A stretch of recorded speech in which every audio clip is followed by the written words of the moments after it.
ஃபிஷர்டு tank. ஃபிஷர்ட் டேங்க்னா என்ன அப்படின்னு பார்த்தோம்னா, the tank have the groove or crack அப்படின்னு சொல்கிறாங்க. அதாவது இந்த டேங்க்கில் வந்து இந்த க்ரூவோ இல்லை ஒரு கிராக் மாதிரியோ ஃபார்ம் ஆகிருக்கும். அதுக்கு பேர் தான் ஃபிஷர்ட் டேங்க். அதாவது அது எப்படி இருக்கும் அப்படின்னு பார்த்தோம்னா, இந்த மாதிரி இருக்கும் பார்த்தீங்களா, இந்த க்ரூவ் ஆர் கிராக். இந்த மாதிரி ஒரு க்ரூவோ இல்லை ஒரு கிராக்கோ இந்த ஒரு டேங்க்கில் வந்து மெஜாரிட்டி கேஸில் நம்ம வந்து பார்க்கலாம். முக்கால்வாசி நம்ம வந்து டேங்கை நார்மலாக செக் பண்ணும்போது பார்த்தீங்கன்னா 2-3 பேர் சில பேர்த்துக்கு வந்து இந்த மாதிரி இருக்கும். இந்த மாதிரி க்ரூவாவோ இந்த கிராக்காவோ சம்டைம்ஸ் வந்து இந்த மாதிரி ஒரு இது மாதிரி ஒரு ஐலாண்ட்ஸ் மாதிரி லோபிள்ஸ் மாதிரி லோபிள்ஸ் மாதிரி ஐலாண்ட்ஸோ இல்லை இது மாதிரி ஃபார்ம் ஆகிருக்கும். இதுக்கு பேர் என்ன அப்படின்னா ஃபிஷர் டேங்க் அப்படின்னு சொல்கிறாங்க. இதுக்கு இன்னொரு பேர் என்ன அப்படின்னு பார்த்தோம்னா ஸ்க்ரோட்டல் டேங்க், அப்புறம் வந்து லிங்குவா பிளைகேட்டா. இதுக்கு இன்னொரு பேர் ஸ்க்ராட்டல் டேங்க், லிங்குவா பிளைகேட்டா. இதுக்கு இன்னொரு பேர் இருக்குது. அதாவது க்ரூடு டேங்க், செரிப்ரிஃபார்ம் டேங்க், அப்புறம் வந்து ஃபர்ரோடு டேங்க், அப்புறம் வந்து கிராக்டு டேங்க் அப்படின்னு சொல்லிட்டு இதுக்கு வந்து நிறையா பேர் இருக்குது. மோஸ்ட்லி வந்து இதுக்கு பேர் அப்படி காமனாக கேட்டாங்கன்னா ஸ்க்ராட்டல் டேங்க், அப்புறம் லிங்குவா பிளைகேட்டா. இது க்ரூடு டேங்க்கும் கூப்பிடுவாங்க, செரிப்ரிஃபார்ம் டேங்க்குன்னு கூப்பிடுவாங்க, ஃபர்ரோடு டேங்க்னு கூப்பிடுவாங்க, கிராக்டு டேங்க்னு சொல்லுவாங்க. ஓகே, இது மேக்ஸிமம் வந்து இந்த வந்து இதோட சேர்ந்து வரும் அப்படின்னு பார்த்தோம்னா டவுன் சிண்ட்ரோம்ஸ், அப்புறம் வந்து மெல்கர்சன் ரோசன்தால் சிண்ட்ரோம்ஸ். அதாவது மெல்கர்சன் ரோசன்தால் சிண்ட்ரோம் அப்படின்னா இதான் மெல்கர்சன் ரோசன்தால் சிண்ட்ரோம்ஸ். இவங்களை இந்த கண்டிஷனை பார்க்கும்போது இந்த பேஷண்ட்டுக்கு பார்த்தீங்கன்னா இவங்களுக்கு வந்து ஒன் சைடு வந்து பேரலைஸ் ஆகிருக்கு. இந்த மாதிரி பேரலைஸ் ஆனோன்னா லிப்ஸ்லாம் ஸ்வெல்லிங் ஆகி இது ஒரு நியூராலஜிக்கல் டிசார்டர் அப்படின்னு சொல்கிறாங்க. அவங்க பார்த்தா தெரியும், கண் வந்து ஒன் சைடு வந்து பேரலைஸ் ஆகி லிப்ஸ்லாம் வந்து ஸ்வெல்லிங் ஆகி இதாக இருக்கும். இது ஒரு neurological disorder. Okay,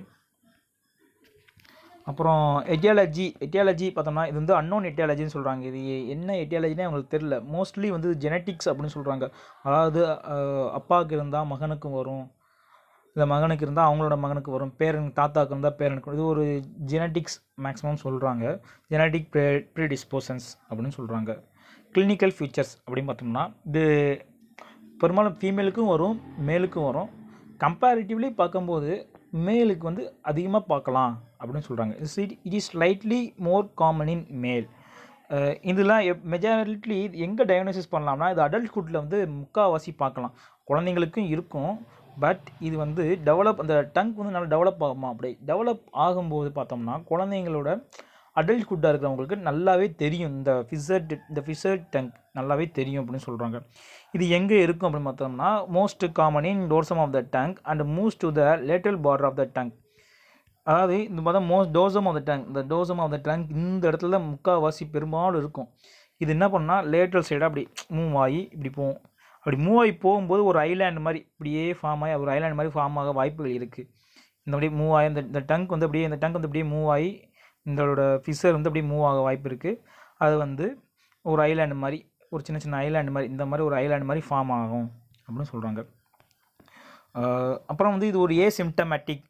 Fisher's are not filled by debris any plaque substances.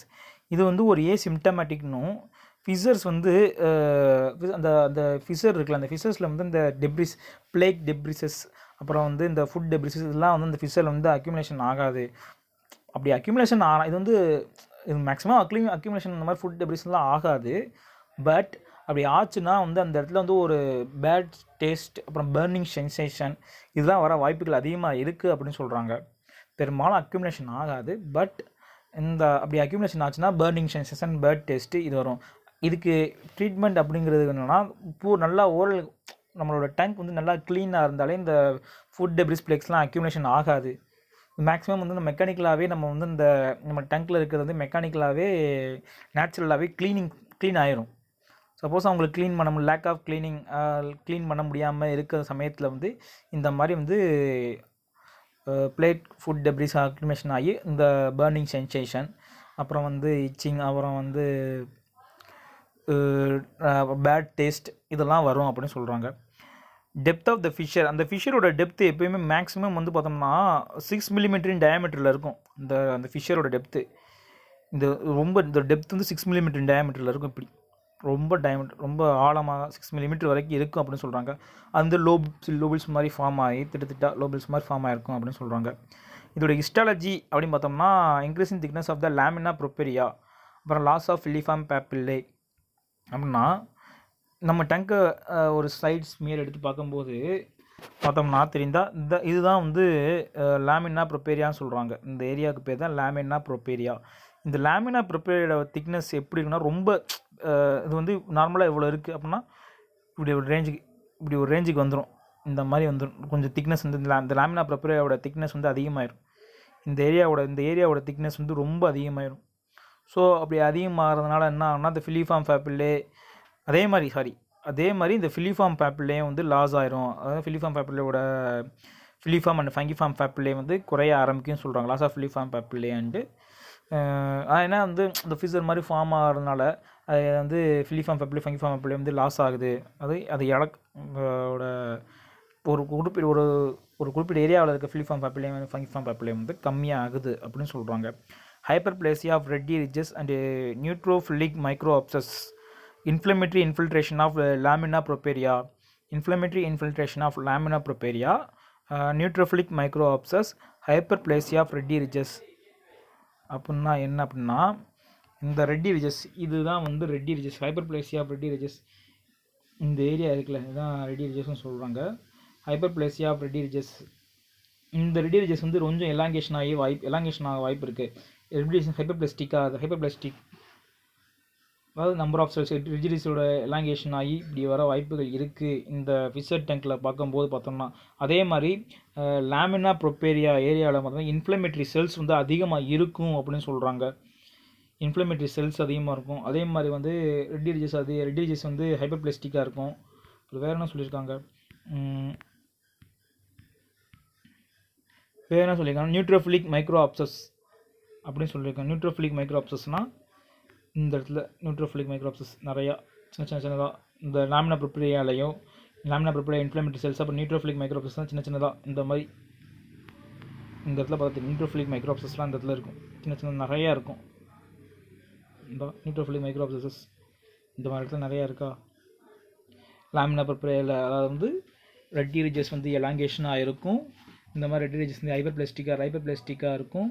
அதே பார்த்ததுக்கு inflammatory infiltration of the lamina ப்ரொப்பேரியான்னு சொல்கிறாங்க. லேமினா ப்ரொப்பேரியா இன்ஃப்ளமேட்டரி செல்ஸ் பார்க்கலாம். அப்புறம் வந்து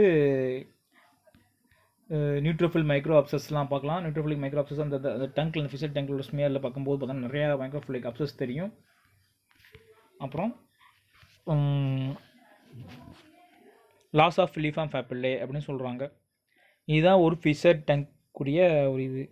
நம்மளோட ஃபிஷர் டேங்க் அப்படின்னா ஏன் வருதுன்னா டேங்க்கில் வந்து ஒரு ஃபிஷர் மாதிரி குரூவ் மாதிரி வருது. இதுக்கு பேர் என்னென்னா இதுக்கு இன்னொரு பேர்னா ஸ்க்ராட்டல் டேங்க்னு சொல்கிறாங்க, இல்லை லிங்குவா ப்ளைகேட்டா அப்படின்னு சொல்கிறாங்க. இதுக்கு இன்னொரு பேர் என்ன அப்படின்னா க்ரூடு டேங்க்கு, செர்விஃபார்ம் டேங்க்கு, ஃபர்ரோட் டேங்க்கு, கிராக்கர் டேங்க்னு சொல்கிறாங்க. இது எதோட அசோசியேட்டடாக இருக்குன்னா மெல்கன்ஸ் ரோசன்தால் சிண்ட்ரோம்ஸ் அப்புறம் டவுன் சிண்ட்ரோம்ஸ் அப்படின்னு சொல்கிறாங்க. இது ஏட்டியாலஜி வந்து என்னென்னே தெரியல. பட் மோஸ்ட்லி வந்து ஜெனட்டிக், அதாவது அப்பாவுக்கு இருந்தால் மகனுக்கு வரும், மகனுக்கு வந்து ஜெனட்டிக்ஸ் அப்படியே வந்துக்கிட்டு இருக்குது அப்படின்னு சொல்கிறாங்க.